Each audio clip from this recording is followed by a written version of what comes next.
나는 올해로 100세를 훌쩍 넘겼습니다. 젊은 시절엔 전쟁을 겪었고 중년엔 산업화의 소용돌이 속에서 학생들을 가르쳤으며 노년엔 가까운 사람의 배신까지 경험했습니다. 그러니 오늘 내가 드리는 말은 책에서 읽은 문장이 아니라 살됨으로 겪은 이야기입니다. 살면서 한 번쯤은 믿었던 사람에게 등을 찔려본 기억 여러분도 있으실 겁니다.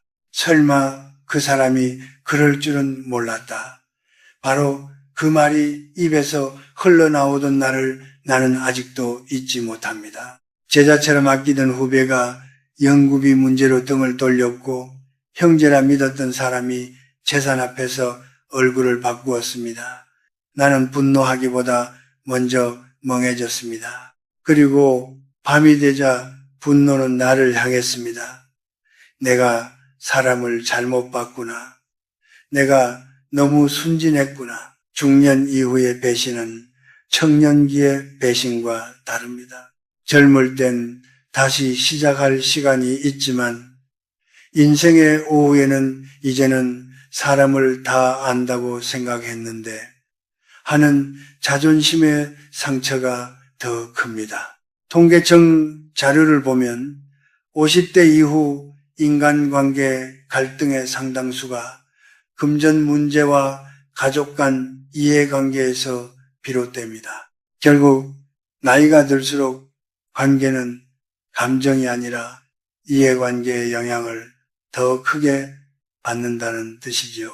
나는 오래전 한 선배 교수에게 이런 말을 들었습니다. 사람은 상황 앞에서 드러난다. 그때는 냉소처럼 들렸습니다. 하지만 100년을 살고 보니 그 말이야말로 가장 현실적인 통찰이었습니다. 인간의 행동은 선하거나 악하기 이전에 각자의 성향과 이익이 맞물려 나온 결과에 가깝습니다. 우리가 사회에서 마주하는 친절한 얼굴들 또한 변하지 않는 본성이 아니라 상황에 맞춰 쓰는 가면일 때가 많습니다. 여러분, 돌멩이에 걸려 넘어졌다고 돌을 향해 소리치면 무엇이 달라집니까?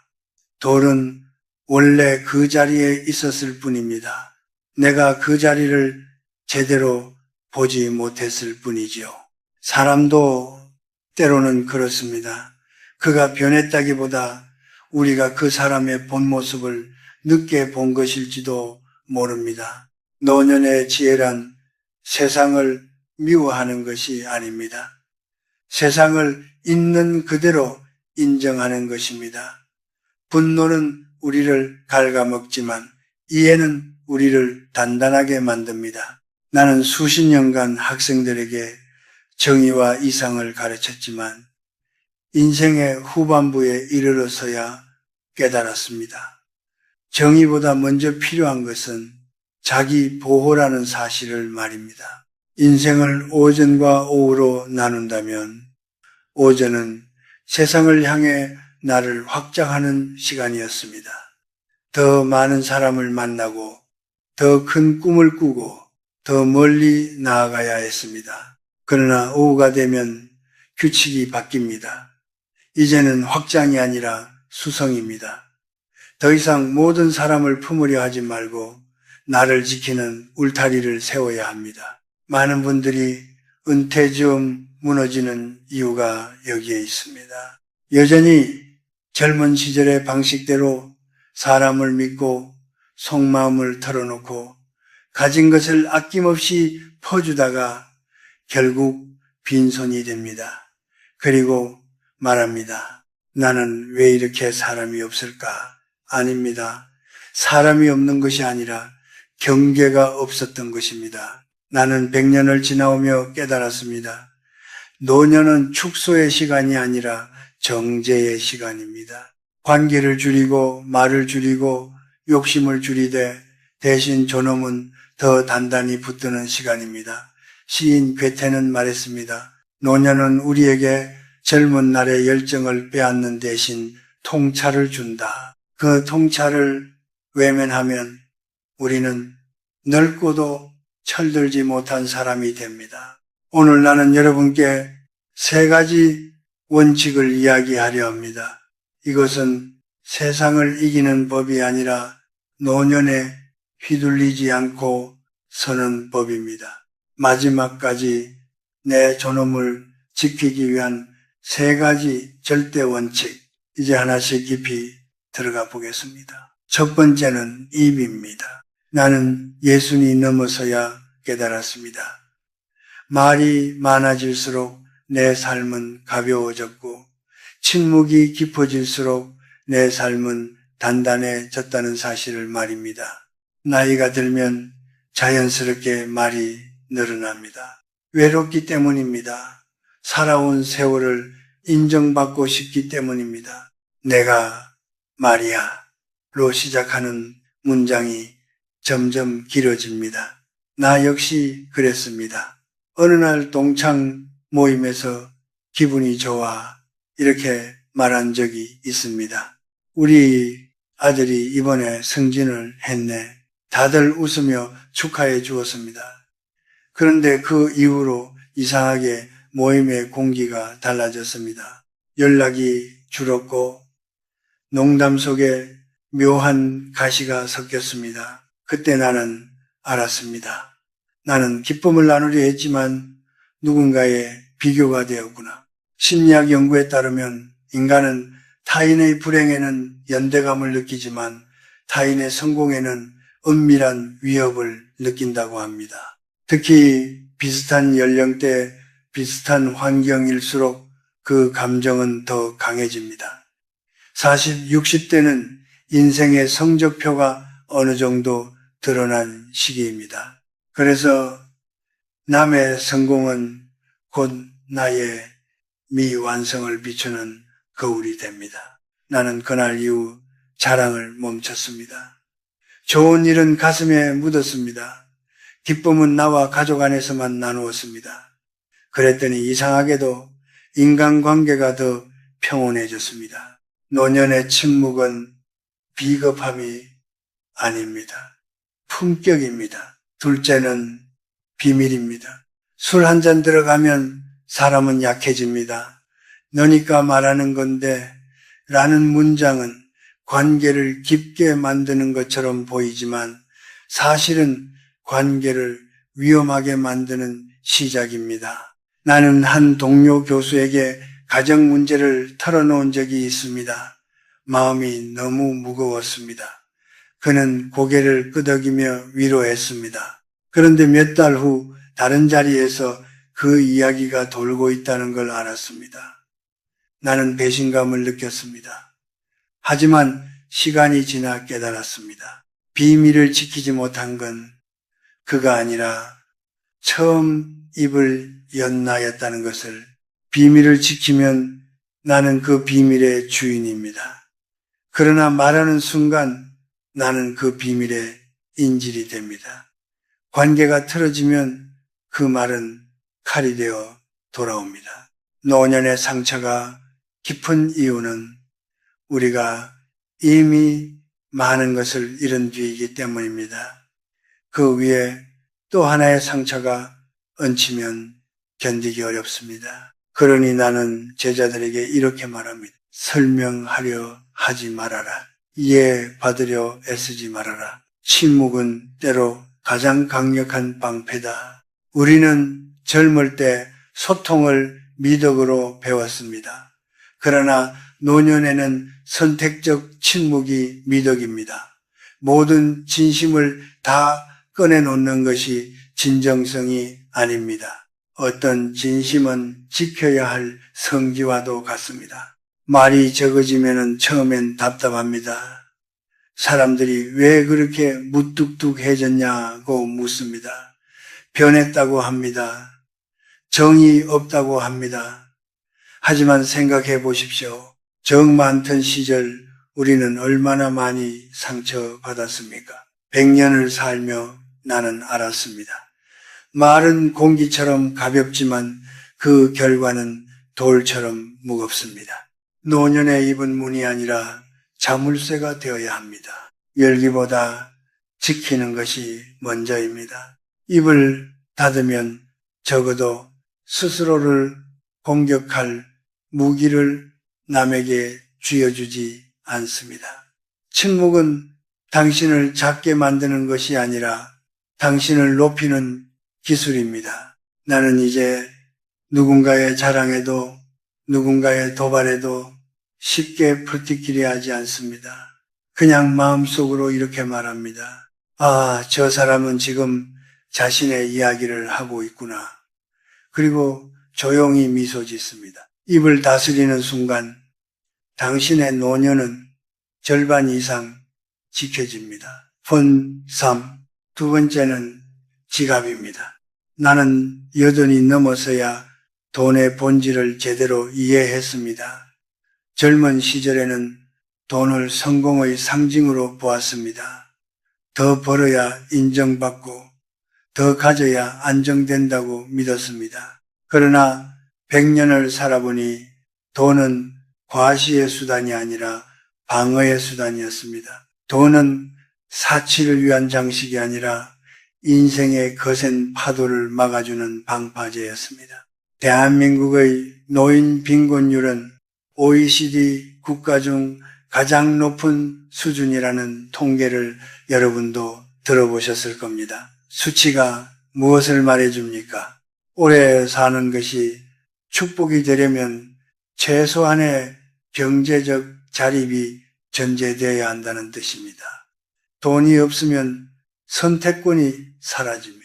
병원에 갈지 말지조차 고민해야 하고 자식의 눈치를 보며 말을 삼켜야 합니다. 나는 한 동료를 기억합니다. 그는 평생 성실하게 살았습니다. 그러나 퇴직 후 지인의 부탁을 거절하지 못해 거액을 빌려주었습니다. 금방 갚는다는 말을 믿었습니다. 결국 돈은 돌아오지 않았고 관계도 끝났습니다. 그는 내게 이렇게 말했습니다. 돈도 잃고 사람도 잃었네. 그의 눈빛을 나는 잊지 못합니다. 그 눈빛에는 배신보다 더 큰 자책이 담겨 있었습니다. 여러분, 돈을 빌려주는 순간 관계는 변합니다. 친구는 채무자가 되고 나는 채권자가 됩니다. 평등했던 관계는 기울어집니다. 이후 만남은 계산이 되고 웃음은 부담이 됩니다. 만약 거절했다고 떠날 사람이라면 그 사람은 애초에 친구가 아니라 당신의 지갑을 향해 서 있던 사람입니다. 나는 이제 단호합니다. 나는 관계를 지키기 위해 돈을 빌려주지 않는다. 이것이 나의 원칙입니다. 자식 문제도 마찬가지입니다. 많은 부모가 말합니다. 살아있을 때 미리 나눠주고 싶다. 사랑이겠지요. 그러나 나는 수많은 가정을 보았습니다. 재산을 미리 넘긴 뒤 부모의 말 한마디가 가벼워지는 장면을 말입니다. 효도는 계약이 아닙니다. 재산을 넘긴다고 보장되지 않습니다. 오히려 부모의 마지막 울타리가 사라지는 경우가 많습니다. 노년에 필요한 것은 통장 잔고보다 더 중요한 주도권입니다. 내가 내 삶을 결정할 수 있는 힘, 그것이 곧 존엄입니다. 돈은 행복 그 자체가 아닙니다. 그러나 돈은 불행을 피할 선택지를 줍니다. 나는 이것을 수십 년의 세월 끝에 배웠습니다. 젊을 때는 명예를 져갔고 중년에는 성취를 져갔습니다. 그러나 노년에는 안정이 전부입니다. 안정이 있어야 마음이 고요해지고 고요해야 품위가 생깁니다. 혹시 여러분 중에 이런 생각을 하는 분이 계십니까? 내가 좀 희생하면 되지. 나는 그 말을 들을 때마다 가슴이 철렁합니다. 노년의 희생은 미덕이 아니라 위험입니다. 내가 무너지면 가족 전체가 흔들립니다. 내가 서 있어야 자식이 실패하고 돌아왔을 때 기댈 수 있습니다. 지갑을 닫는 것은 인색함이 아닙니다. 지갑을 지키는 것은 가족을 지키는 일입니다. 나는 이제 더 이상 남의 부탁에 흔들리지 않습니다. 대신 이렇게 말합니다. 미안하지만 나는 내 노년을 책임져야 한다. 그 말 속에는 단단함이 있습니다. 그리고 그 단단함이 결국 나를 자유롭게 합니다. 돈은 추상적인 행복이 아니라 구체적인 자유입니다. 자유가 있어야 존엄이 있고 존엄이 있어야 노년이 빛납니다. 세 번째는 고독입니다. 나는 이른에 정년 퇴임을 했습니다. 그날 학교를 나서며 수십 년 동안 울리던 강의실의 웅성거림이 갑자기 터섰습니다. 다음 날 아침 전화는 울리지 않았고 찾아오는 이도 없었습니다. 그때 처음으로 알았습니다.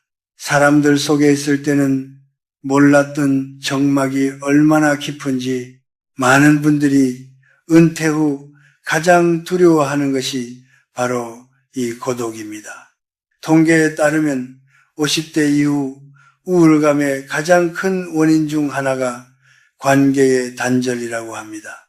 직함이 사라지고 역할이 줄어들고 불러주는 자리가 없어질 때 우리는 스스로 쓸모없어진 것 같은 착각에 빠집니다. 그래서 억지로 약속을 만듭니다. 마음에 맞지 않는 사람과도 술자리를 이어가고 시끄러운 모임에 몸을 던집니다. 하지만 집으로 돌아오는 길 왜 더 공허해집니까? 군중 속에서 느끼는 고독은 혼자 있는 고독보다 더 깊기 때문입니다. 나는 80이 넘어 한 가지를 실험했습니다. 하루에 1시간 아무 소리 없이 앉아있는 것, 텔레비전도 끄고 라디오도 끄고 휴대전화도 멀리 두었습니다. 처음에는 불안했습니다. 머릿속에서 온갖 생각이 소용돌이 쳤습니다. 그러나 몇 주가 지나자 이상한 변화가 생겼습니다. 생각이 맑아지고 마음이 가벼워졌습니다. 그때 깨달았습니다. 고독은 결핍이 아니라 정화라는 사실을. 내면이 빈 사람은 혼자 있으면 견디지 못합니다. 그래서 끊임없이 자극을 찾습니다. 그러나 내면이 채워진 사람은 혼자 있는 시간을 즐깁니다. 빅토르 위고는 이런 말을 남겼습니다. 고독은 위대한 영혼의 운명이다. 나는 이 말을 젊은 시절엔 이해하지 못했습니다. 지금은 압니다. 고독은 나를 작게 만드는 것이 아니라 나를 깊게 만드는 시간입니다. 노년에 가장 강한 사람은 혼자 설 수 있는 사람입니다. 전화벨이 울리지 않아도 불안하지 않고 모임에 초대받지 않아도 초라하지 않은 사람입니다. 왜냐하면 그는 이미 자기 자신과 화해했기 때문입니다. 나는 90이 넘어 글쓰기를 다시 시작했습니다. 출판을 목표로 한 것도 아니었습니다. 그저 하루에 한 장 나와 대화하듯 써 내려갔습니다. 그러자 이상하게도 외로움이 줄어들었습니다. 내가 나의 가장 오래된 친구가 되었기 때문입니다. 여러분께 권합니다. 남에게 보여주기 위한 취미 말고 진짜로 빠져들 수 있는 무언가를 찾으십시오. 그림이든 악기든 텃밭이든 공부든 좋습니다. 몰입은 마음을 구원합니다. 시간 가는 줄 모르는 순간이 쌓이면 고독은 두려움이 아니라 선물이 됩니다. 혼자 있는 시간이 지루하다면 그것은 세상이 지루한 것이 아니라 아직 나 자신을 발견하지 못했기 때문입니다. 노년은 축소의 시간이 아니라 완성의 시간입니다. 관계를 줄이고 소음을 줄이고 대신 깊이를 더하는 시간입니다. 입을 닫고 지갑을 지키고 문을 닫아 고요를 맞이하십시오. 그 문 안에서 비로소 진짜 자유가 시작됩니다. 나는 이제 혼자 있는 저녁이 두렵지 않습니다. 오히려 고요한 창가에 앉아 차를 마시며 이런 생각을 합니다. 참 많이도 살았구나. 그리고 아직도 나와 함께할 시간이 남아있구나. 고독을 견디는 힘이 곧 노년의 힘입니다. 번우 이제 100년을 돌아본 사람으로서 나는 마지막으로 한 가지 고백을 하려 합니다. 나는 한때 좋은 사람으로 불리고 싶었습니다. 부탁을 거절하지 않았고 속마음을 숨기지 않았으며 필요하다면 내 것을 내어 주었습니다. 사람들은 나를 온화하다고 했습니다. 그러나 밤이 되면 나는 자주 지쳐 있었습니다. 좋은 사람으로 남으려다 보니 정작 나 자신에게는 좋은 사람이 아니었던 것입니다. 여러분, 노년은 더 이상 평가받기 위한 시간이 아닙니다. 이제는 나를 지키기 위한 시간입니다. 누군가는 말할 것입니다. 왜 그렇게 변했어? 사람이 너무 냉정해진 것 아니야? 그러나 묻고 싶습니다. 우리가 정 많고 순했던 시절 그 대가로 무엇을 얻었습니까? 그리고 무엇을 잃었습니까? 나는 오랜 세월 끝에 이런 결론에 도달했습니다. 품격 있는 이기주의는 노년의 미덕입니다. 이기적이라는 말에 상처받지 마십시오. 여기서 말하는 이기주의는 남을 해치는 태도가 아닙니다. 나를 먼저 무너지지 않게 하는 태도입니다. 비행기에서 산소 마스크가 내려오면 먼저 자신에게 씌우라고 하지 않습니까? 그래야 옆 사람도 도울 수 있기 때문입니다. 입을 닫는 것은 냉정함이 아니라 절제입니다. 지갑을 지키는 것은 탐욕이 아니라 책임입니다. 고독을 선택하는 것은 고립이 아니라 성숙입니다. 나는 수많은 제자들의 노년을 지켜보았습니다. 끝까지 존엄을 지킨 분들의 공통점은 단 하나였습니다. 타인의 평가에서 자유로웠다는 것. 그들은 남의 말에 휘둘리지 않았고 필요 이상의 관계에 매달리지 않았습니다. 대신 자신의 일상, 자신의 리듬, 자신의 원칙을 지켰습니다. 한국 사회는 유난히 정이라는 이름으로 많은 것을 요구합니다. 가족이니까, 친구니까, 오래 알았으니까. 그러나 정이 깊을수록 상처도 깊습니다. 이제는 정에 끌려다니지 말고 원칙 위에 서십시오. 원칙은 차갑지만 오래 갑니다. 나는 이제 누군가에게 이해받지 못해도 괜찮습니다. 설명하지 않아도 편안합니다. 혼자 밥을 먹어도 초라하지 않습니다. 왜냐하면 나는 압니다. 혼자일 때 비로소 나는 가장 단단하다는 것을. 여러분도 오늘 마음속에 한 문장을 새겨보십시오. 나는 입을 닫고 나를 지키겠다. 나는 지갑을 지켜 존엄을 지키겠다. 나는 고독을 두려워하지 않겠다. 이 문장들은 단순한 다짐이 아닙니다. 앞으로 수십 년을 버티게 해줄 방패입니다. 노년은 쇠퇴가 아니라 선택의 시간입니다. 무엇을 버리고 무엇을 지킬지 결정하는 시간입니다. 100년을 살아보니 알겠습니다. 결국 남는 것은 명예도 소문도 남의 평가도 아닙니다. 마지막까지 내 곁에 남는 것은 나 자신입니다. 그러니 그 사람을, 바로 당신 자신을 끝까지 존중하십시오. 여러분의 고요하고 단단한 노년을 진심으로 응원합니다. 이 늙은 교수가 마음 깊이 축복을 보냅니다.